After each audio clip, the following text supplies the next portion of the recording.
നിങ്ങൾക്കറിയാം, കണ്ണീരും കിനാവും നൊമ്പരങ്ങളും ആക്ഷേപഹാസ്യവും തമാശയും ഫലിതവും നർമ്മവും ഒക്കെയായിട്ട് മലയാള സർഗ്ഗലോകത്തെ അമ്പരപ്പിച്ച് അത്ഭുതപ്പെടുത്തിയ എഴുത്തുകാരനാണ് വൈക്കം മുഹമ്മദ് ബഷീർ. അദ്ദേഹത്തെക്കുറിച്ച് എം.എ. റഹ്മാൻ ദേശീയ പുരസ്കാരം നേടിയ ഒരു ഡോക്യുമെൻ്ററി നിർമ്മിച്ചിരുന്നു, ബഷീർ ദ മാൻ. ഈ ഡോക്യുമെൻ്ററിയുടെ ചിത്രീകരണ വേളയിൽ ഒരുപാട് അപൂർവമായ അനുഭവങ്ങളും ചിത്രങ്ങളും വൈക്കം മുഹമ്മദ് ബഷീറുമായി ഉണ്ടായിട്ടുണ്ടെന്ന് എം.എ. റഹ്മാൻ സാക്ഷ്യപ്പെടുത്തുന്നു. ഈ ചിത്രങ്ങളിപ്പോൾ അതിൻ്റെ ഈ ബഷീർ ദ മാൻ ഡോക്യുമെൻ്ററിയുടെ അണിയറ പ്രവർത്തകർ പുറത്തുവിട്ടിരിക്കുകയാണ്. പ്രശസ്ത എഴുത്തുകാരൻ ബഷീറിൻ്റെ ജീവിതത്തിലേക്ക് ആഴത്തിൽ കടന്നു ചെല്ലുന്ന ഒരു ഡോക്യുമെൻ്ററി ആയിരുന്നു MA. Rahman Basheer the man എന്ന ഡോക്യുമെൻ്ററിയിലൂടെ നിർമ്മിച്ചത്. അദ്ദേഹം വീക്കെൻ ബഷീറിനൊപ്പം വേദിയിലിരിക്കുന്ന ഒരു അപൂർവ ചിത്രവും ഇതിലുണ്ട്. തീർച്ചയായിട്ടും ബേപ്പൂരിലെ സുൽത്താൻ്റെ ജീവിതകഥയിലേക്ക് വെളിച്ചം വീശുന്ന ആ ചില ചിത്രങ്ങൾ ഇതാ, നിങ്ങൾ കണ്ടോളൂ.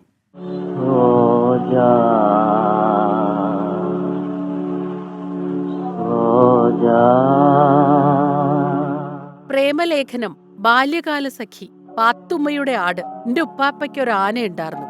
രസകരമായ പേരുകളും കഥകളും, കൗതുകം നിറഞ്ഞ വാക്കും പ്രവൃത്തിയും, സകല ജീവജാലങ്ങളോടും സ്നേഹവും.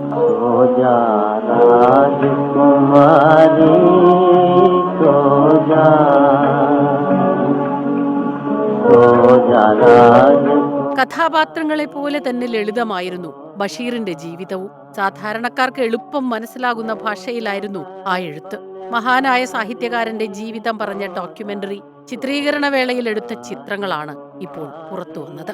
മുഖംമൂടികളില്ലാത്ത തുറന്നു പറച്ചിലുകൾ, നർമ്മം കലർന്ന സംഭാഷണം. അവസാനം നീ മാത്രമായി അവശേഷിക്കാൻ പോവുകയാണ്. നീ മാത്രം. ശരീരത്തിന് ആരോഗ്യം ഉണ്ടായിരുന്നല്ലോ, അതുകൊണ്ട് സഞ്ചരിച്ചു, പിന്നെ എഴുത്തുകാരനായി. ചാരുകസേരയും കണ്ണടയും ഗ്രാമഫോണും നിലയ്ക്കാത്ത പാട്ടുകളും. 3.5 പതിറ്റാണ്ട് മുൻപ് സാങ്കേതിക പരിമിതികൾ അതിജീവിച്ച് തയ്യാറാക്കിയ ഡോക്യുമെന്ററിയിൽ ഓർമ്മയിൽ തങ്ങി നിൽക്കുന്ന നിരവധി മുഹൂർത്തങ്ങളുണ്ട്.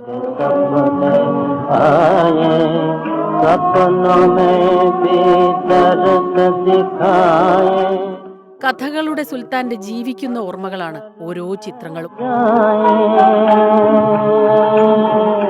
News desk 24. പഴയൊരു നായക നടനെ കൂടി നിങ്ങൾക്ക് ഈ ചിത്രത്തിൽ കാണാം. ശില എന്ന പഴയ ചിത്രത്തിൽ അഭിനയിച്ച സുധീഷാണ് അത്. അദ്ദേഹത്തെയും കൂടി ഈ ചിത്രത്തിൽ കാണാം. എന്തായാലും എം.എ. റഹ്മാൻ്റെ ഡോക്യുമെൻ്ററി അതൊരിക്കൽ കൂടി ഓർമ്മിക്കാൻ കാരണമായി ഈ ചിത്രങ്ങൾ. കാരണം ബഷീറിനെ കുറിച്ചും വീക്കെൻഡിനെ കുറിച്ചും ഒക്കെ പഠിക്കുന്ന ആളുകളൊക്കെ തന്നെ ഇതിലെ പല ചിത്രങ്ങളും ഉപയോഗപ്പെടുത്താൻ കഴിയും. എൻ്റെ ഏറ്റവും അടുത്ത സ്നേഹിതന്മാരിൽ ഒരാളാണ് എം.എ. റഹ്മാൻ. Thank U.